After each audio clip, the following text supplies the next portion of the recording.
Hi, Indi. Welcome to the conversation on big cats. And so amazing that we're doing this. To tell everyone, I met Indi when I was on safari in the Mara. And I finally met somebody who I thought was like a soul sister. We just had the same sort of upbringing, the same sort of passions, the same outlook on life. So it was absolutely wonderful. Indi and her family live in Kenya, and she has the distinction of being the first woman gold guide in Kenya.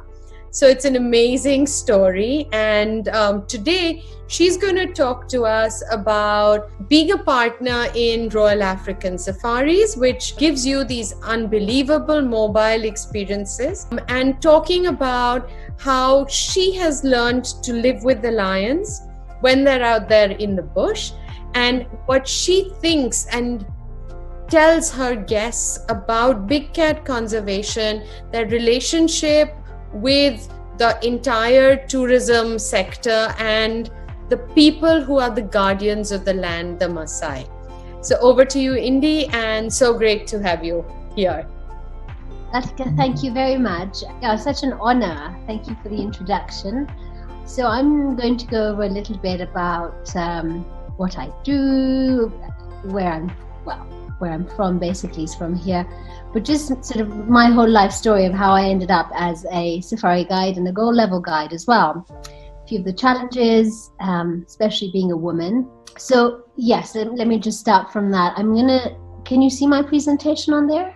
Not yet. Share screen. Okay. So let's just go. Give me a second. So share. So yes, me, Indi, safari guide. So it's taken me a number of years to get this to this stage. I'm born in Kenya. I'm a third generation of Sikh origin. So my grandmother's parents came to Kenya late 1800s. And this is when the railways were being built. So a lot of Sikh families came in at that time. And so my grandmother's born here. My grandfather actually came to Kenya on a dhow, which is quite interesting. I'm sure her family as well did. And so they got married here. My dad's born here. I'm born here, and we're both born in a little town called Kitale, down in the Rift Valley. And I've been sort of on safari since they could basically take me out of the house, which is 10 to sort of 13 days. It's like, let's just take the child with us. So I've been camping since then. And just being outside and being in the wilderness has always been a thing for me. So after I finished school, it was more of a, what do we do now? It's like, well, I want to travel. And I tried a number of different things, which I didn't quite enjoy. What I did enjoy a lot was when I volunteered at the National Orphanage here, and it was really great because at the time, you're just early 20s and you're getting to look after baby cheetah, baby lion, a couple of leopard every now and then. So I did a stint of about 6 to 8 months there, and then after that is when I went to South Africa for. Now I figured out a way of how to become a safari guide, because that was also quite a challenge as a woman and coming from sort of a minority. When I say minority, it's like there are no Indian safari guides. It's not a done thing, especially in any of our cultures, especially the Sikh religion. It's like, you want to do what with your life? Anyhow, so luckily, I had the support of my parents. So I'm an only child, and my mum's also very supportive and said, look, this is what she wants to do. Let's let her do it. And so, yeah, I went to South Africa, and then I've also done Kenyan qualifications along with it. So in Kenya, we have the Kenya Professional Safari Guide Association, and that's basically, you have 3 levels. You have a bronze, you have a silver, and a gold. So my ambition was always to do gold, and even when I started my career, it was always like, I want to work with some of the best companies or the best safari operator that I can find or is in Africa. And it would only really happen, and I knew that there would only really, anyone would take me seriously unless I had the qualifications. So then I became the only, and I'm still the only female gold level guide in the country. That takes about 8 years from the time you start. And it's once that happened that I actually got taken a little bit more seriously all around. Then I sort of got an internship with Royal African Safaris with one of the founders, and alongside when I was doing that, I also did my walking safaris training and sort of trails guide training, firearm training as well. So here I lead walking safaris as well. Got my own firearm licenses, etc. So the internship was very necessary for a company like Royal African, because the kind of safaris we do are partner-led. So you have to understand how the system works. It's like when it's a partner-led safari, or it's not a safari that's sort of like booked by a travel agent and then you're just handed over a guide, when at arrival. Most of the time what we do is like you pre-met your guests. So every time, even now, I would have been coming back from the States if this hadn't happened, but we go either to North America, Europe, wherever. We have friends and guests from twice a year at least, and you meet friends of friends or people who've been on safari with you before, and they do introductions. So anyone who's interested in a safari actually meets you, the partner, and you can discuss all kinds of things of like, have you been to Africa before? Would you, what's your family size? What are the dynamics? What are you interested in? Is it culture? Is it cats? Is it elephants? Is it, I can give examples of that later on when we chat, of specifics of families coming in looking for, say, just elephants. And then you bring in an elephant specialist, or if it's just cats or photography, that kind of thing. So it's like, how do you like to travel? Are you able to rough it? Are you able to do a mobile? Are you able to, or is it just pure luxury? Do you like helicopters? Things like that, And then it's just, again, it's like it has to be exclusive to each group as well.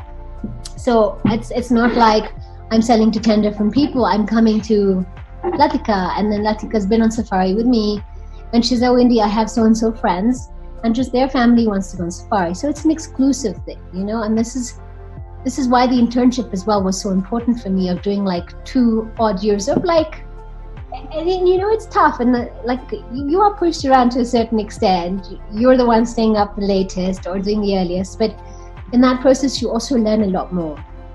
So that sort of internship thing was just extremely important to get in.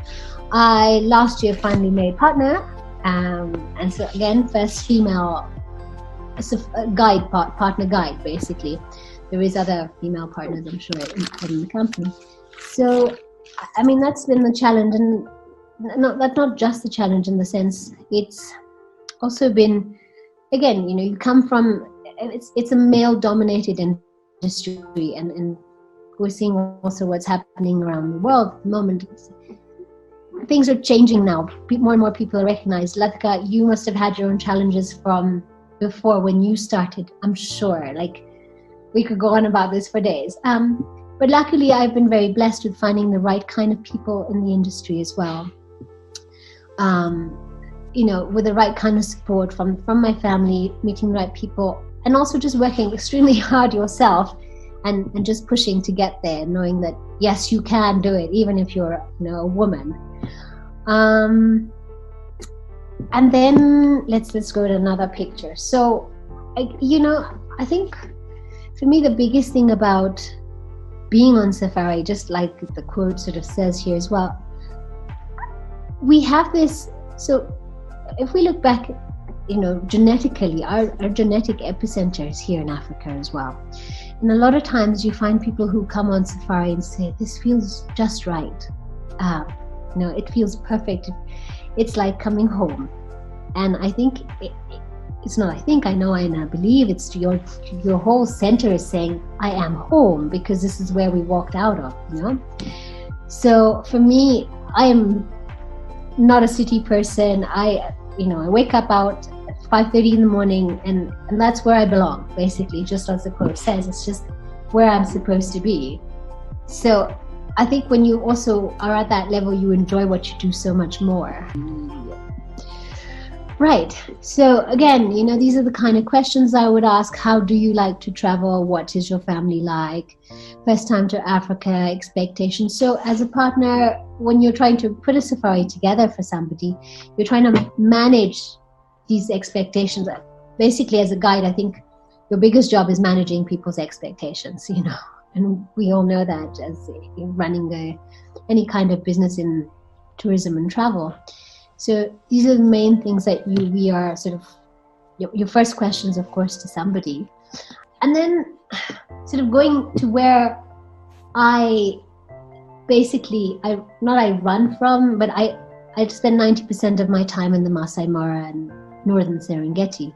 This spot is very special to me because I also run the mobile unit of Royal African Safaris, one of the mobile units in Kenya, and we run it within the Mara ecosystem mostly. We have a unit up in northern Kenya as well, but I run the one along with a few other partners in the Mara, and I spend a lot of time there. So for me, it's where I can sort of, like with Latika would be, Ranthambore, or Kana would be her place to say, this is my playground. So for me, the Mara is like that. And then just being able to provide that exclusivity within the Mara, those different things. So just speaking about sort of going back into why mobile, so when you look at it, a lot of times there's movement, right? Mara, Serengeti, what are people coming for? And then that's not the only thing we do either, Yes, we go to Botswana, we have units in Tanzania, I'm able to go to Chad if you like. So I work all over, but the main core area when somebody's coming for the first time or the second time, or introduction into a mobile, would be into the Mara. So it's about, like, sure, so you've been into so-and-so lodge or so-and-so area, but how about the fact that I could move you in a single day between different areas, right? So if you've got 6 days in the Mara, which for some people it's like, oh, that's a long time. But for like you, Latika, you understand what 6 days means, But having access into, say, 3 different areas in those 6 days is also quite unique. Whereas when you're in a lodge or a fixed property or a fixed camp, for example, you're stuck there and you're having to like drive for a couple of hours every time, or have to rush back in the evenings, or rush back for lunch, etc., etc. So I think one of the main things about being mobile as well is just, again, the mobility factor and the exclusivity factor that you get. Again, it's not your mainstream, the experiences are exclusive, it's private, it's sites that you wouldn't otherwise have access to. So that's just a little insight into what camp generally looks like, setups and things along the river, chefs prepping up, mess tent, your sleeping arrangements. This is what, again, somewhere, one of the other sites in the Mara. And so one of the other questions that does come in with guests who are coming in for the first time, or have never been under canvas, as we call it, is, well, what about a flush loo? What about a shower? Do I have to go outside? It's all those kinds of things. No, so each of your, like it says here, your creature comforts. You've got a flush toilet in your tent. You've got running showers in there, running tap water. It's rather comfortable. I probably have the best night's sleep under canvas than anywhere else. And we've seen that with guests. It's like we go to a lodge and then we come back. When can we go back into our tent again? And again, I think the ability to just move across the whole ecosystem within a day, just giving you different areas as a photographer, or just being able to do that, and sometimes as a surprise even, is quite unique. Again, just a little bit more of that. This is the Botswana unit. That's what that looks like. So I'm going to delve a little bit into culture here. And I know we're talking a bit of big cats and things like that. But you did speak about the Masai. And they're a huge part of when we're in the Mara. So again, if you're placed in a certain area, a certain part of the Mara, you can't really always access culture. But again, if you're moving and you're able to, would put you into the heart of the migration, and 3 days later we're slightly outside or traveling through Masai land, then you have access into that culture, or it's like designed into your itinerary. The same is done in Botswana, and this picture is here of in Kai, where these are the Bushmen there. So, you've got a mobile set up there, and then that moves again in a couple of days, and you're in the heart of the Delta, for example. It's the same with Tanzania. So you could be in Tarangire, and then you go southern Serengeti, and you're up there with the Hadza, which are the hunter-gatherer Bushmen. And then you come into the north, and you've got some other. So for us, it's very important to incorporate the culture, because a lot of times people are coming, not a lot, I mean, 90% of the time people are like, well, I just want wildlife. But it's not just, it's suddenly when they meet the people, because what else happens in your mobile is they're with the people from the area. So like in the Mara mobile, we have 90% of the staff are from the local communities. So you go to a village outside or to a school, and so-and-so is like, hey, my kid's in that school, this is my village. And it's also a way of you giving back, and you're learning somebody's culture as well. You're not being isolated. It's not, again, like you're not in any other place, you're kind of isolated from these people. But when you're in a camp, you've got your tent steward who is from the local community, and he's chatting to you every day, and you're like, how many kids have you got, where are you from? And he says, oh, actually not far away, 30 kilometers outside, etc., 3 wives, whatever. So it's a very nice interaction as well. And you find with a lot of guests who come as repeats, it's like, oh, well, is so-and-so still here? He looked after my tent the last time, and how's his family doing? And it's a very nice bonding as well, which is so important, because when you come from overseas or anywhere else, you actually don't have that connection with people like that. And you find that children are opening up to the staff, and just everybody. That's one of the more important parts of it as well. Let's take in a video in here.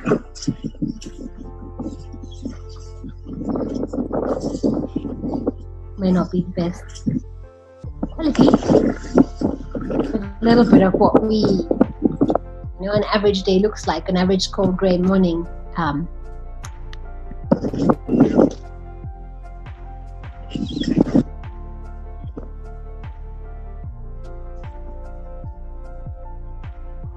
My videography skills has to get better. All right. And then again, there's no sounds of generators at night. And I'll go over a couple of stories with you of how exciting it is as well.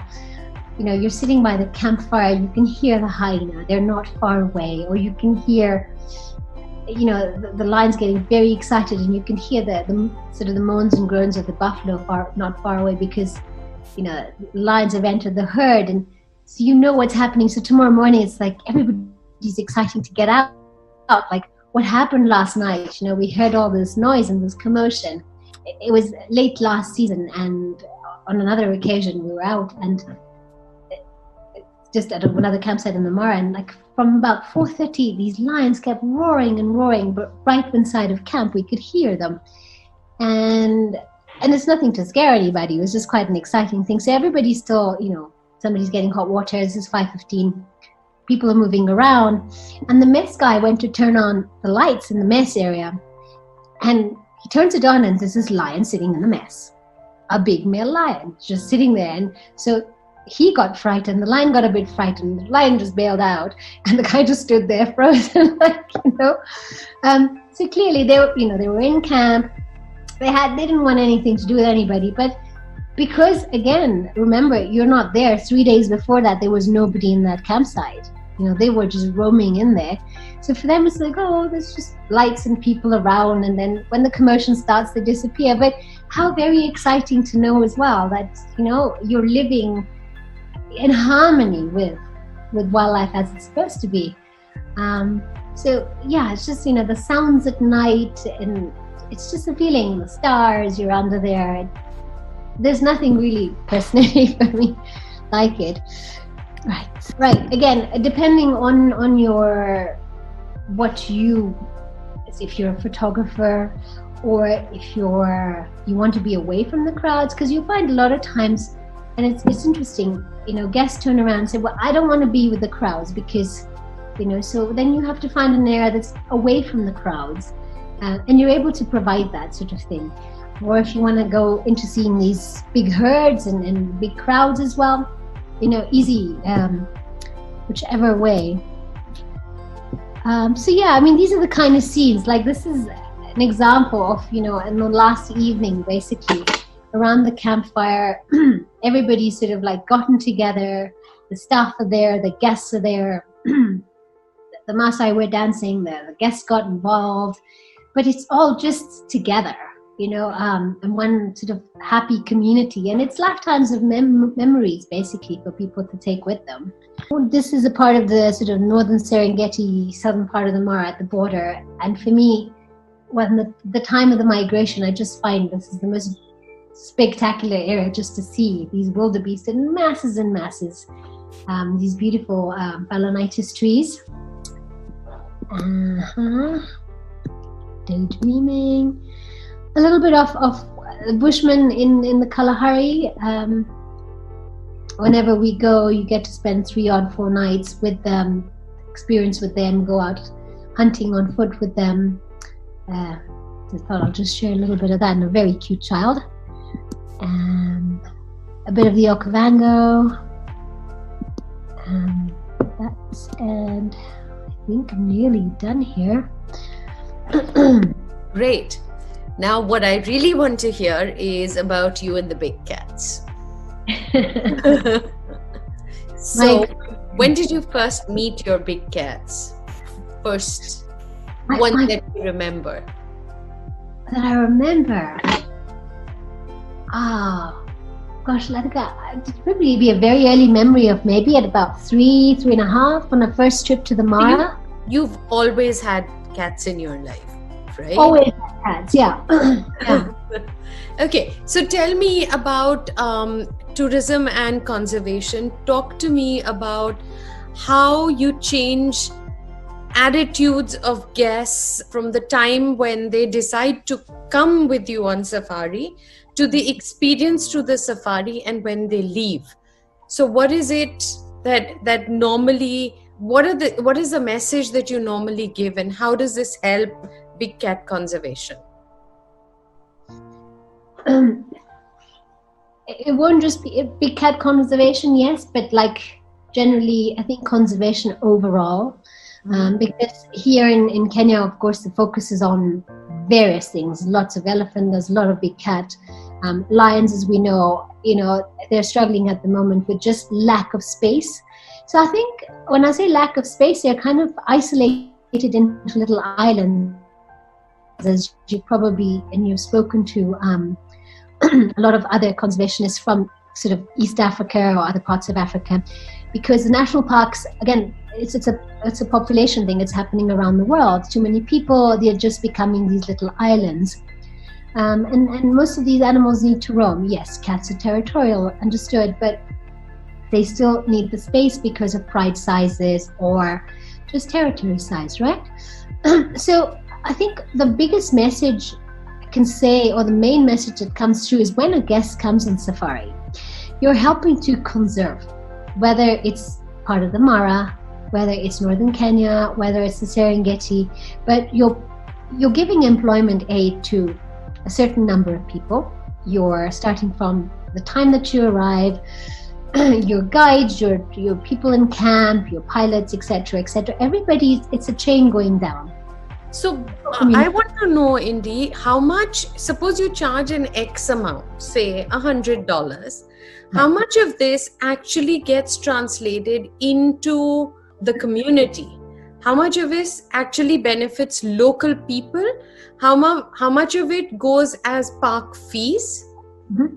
So that we get an idea of the contribution of tourism to these areas in Africa. So I'll speak for ourselves, right? We have an 11% policy, right? 11% of whatever each guest is paying is going back to the community. Okay. How much goes to the park? The park fees are, again, I think about about 7 or 8% of that. Okay. Not of the 11, but an extra 7 or 8%. Yeah, because remember, Kenya is probably the highest park fees than anywhere else. If you speak about Botswana, for example, you'll pay $10 per night to get into a park or Moremi or whatever. But in the Mara, it's nearly $80, $90, depend on the season, $110. So it's 10 times more, nearly as much as other parts. Yeah. So. Yeah, again, it's coming back to that. You're explaining to your guests, and they also see, there's by visiting community as well. There's a way of giving back. So it's either school books, you're visiting the school, or it's never directly into cash, but it's a way of you're sponsoring either a school or a project or a water project or something within that. So we have a foundation, for example, with Royal African. The foundation has certain projects they're in charge of. So right now during the COVID situation, we had 2 or 3 projects. One was the most important. It's called a tippy tap, where it's a foot, you tap it with your foot, and it's a very simple, I should have put in the presentation, I forgot, but a very simple way of washing your hands without touching anything, right? It cut up jerrycan and stuff. So, and it didn't cost much, but that was one of the main things of putting that up in all the community. And then also there's trees and vertical farms, for example. Those are important because people outside of the Mara, where most of our staff are from, the communities there's a lot of human-wildlife conflict, as you heard with other people that you've spoken to. The elephants come and raid their farms, the lions come and eat their cattle, etc., etc. Again, it's a constant battle. So if we can, the guests can somehow be able to be a part of this, part of the solution, and they see that they are, it's sort of like, I think it just, it makes more sense for them, and it's a better understanding of what we're trying to do. Okay, have you ever gone into an area which didn't have so much tourism earlier and seen what it was like, and then watched people begin to receive benefits and have an attitude change, or animals that were shyer and became more habituated? Can you talk to us about some of those sort of places? Personally, I wouldn't say I have that much experience on and how long I've been guiding. There are areas in Botswana that we've had that, and then also parts of northern Kenya where, as I know, I've seen over sort of past few years that we've put up boreholes, we've put up schools or classrooms, and then you've given employment as well to those people. Certain people from that community are coming to work in your camp. Whereas the wildlife concerned, I think they're quite adapted. They are adaptive, if I can say that's the right word. In the sense, so yes, there's more people coming in, the elephants are getting used to more vehicles, the lions as well over time. We see that in parts of, I don't even have to go into an area that's not known, in parts of the Mara that you don't, again, is very seasonal. If you take parts of the Mara Triangle, most people won't go there anytime after October, November, up to June. When you go in July, the lions and everything around them is sort of still, they look at a car and they're a bit wary. Things are shy. The leopard are shyer again. So they adapt, like suddenly when there's nothing there. So I can imagine when we go back now, the wildlife will be slightly shy of vehicles. And then after maybe a couple of months, it's like, well, it's just another car. So, okay. Okay. So tell me also, do you do, when you're doing photographic trips and you're focusing on big cats, do you ever do research on behavior, on what's happening, which prides to go to? How does it work? How do you decide? Absolutely. If it's big cats, so like say, if you're coming, for example, right? I'll give you an example because with lion prides, it's sort of easier.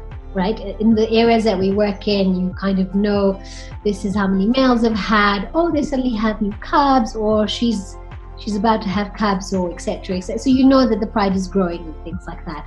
Yes, of course. If knowing the behavior of the cats, that by now I can say absolutely, all of us, most of us know. But if it's specific and you say to me just leopard, then there's certain parts of the Mara I'll take you to where I know the leopard are not as shy. And it's a certain time of the year I'll take you as well when I know there are not that many vehicles in that part.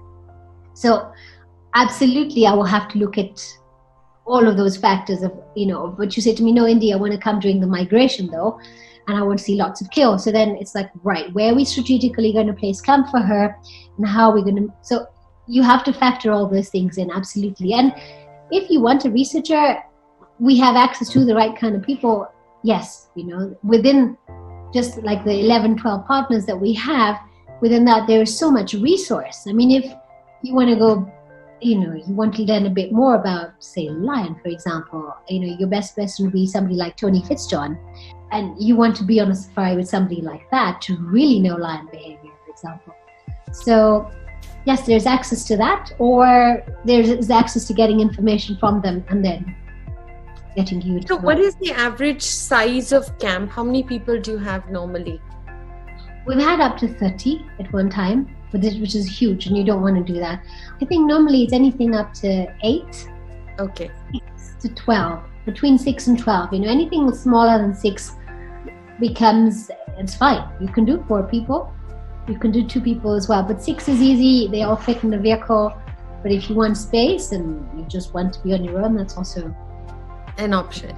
So do you allow children to come on these safaris? Yes, we do. Yeah. And what is the minimum age? So I've had an 8-month-year-old kid and the nanny. We've had to get a nanny from here. And yes, in a mobile. But there's a separate vehicle for the child and the mom, because if they want to come out at a certain time, they don't have to be up at the crack of dawn to come out with the rest of the family and things like that. And then also it's like they want to spend a whole day out. The rest of the family wants to, she can't, or whatever. So things like that. Babysitters are arranged, and yeah. And then we've 83, 84 as well. Do you have any special programs for children? We've just arranged them accordingly. It's not ads per se. I'm not going to have set it up there. Yes, of course, there is games and things in camp, like afternoons after lunch. You're not going to go out for a drive immediately. So, there's volleyball, there's soccer, there's, most North Americans come in with their American football or anything like that, badminton, board games. And then there's always like the local games as well, fire making, but then you have to be careful with the age of the children. So early teens are okay making fire. Then when younger, thanks, bow and arrow, knob carry throwing, things like that. Okay, and tell us some of your most special memories of one of these families that you've traveled with. Something that really made an impression. So there's been a couple of things. For me personally, definitely when you have sightings of certain cats like caracal, that for me, because you don't see them that often, those are exciting. I think for my highlight generally is like a pangolin sighting, for example. If we see a pangolin, it's like, your safari or your whole basically is made. But there's been times, it may not be so special to everybody else, but you've got a leopard treed up and then a whole pride of lions underneath, or hyena, or something like that, a squabble going on. You don't see something like that every day. So definitely pangolin, or when you see very unique sort of amphibian or reptile, that makes it very unique. Yes. Or like when you have a lion at 5 o'clock in the morning roaring in your mess tent. Can't say that happens every day. So, yeah. Great. And how do you keep people safe when you can have a lion in your mess tent? We have to have, by law, 2 rangers every night in camp. So the park authorities drop them off every night. So every special campsite has to have 2 armed rangers in there. They've never had to use a firearm or anything as such, but that's it, And then that is a question that comes up a lot. with younger children or just anybody who's never really slept in a tent before. It's like, well, what if this animal comes through? It's like, no, here are the rangers. They're here and they walk around, not around your tents the whole time, but they're up and down. And so they keep the area fair. Wonderful. Thank you. Thank you so much. Lovely talk. Thank you. Thank you so much. All right. Bye. Thank you. Bye-bye.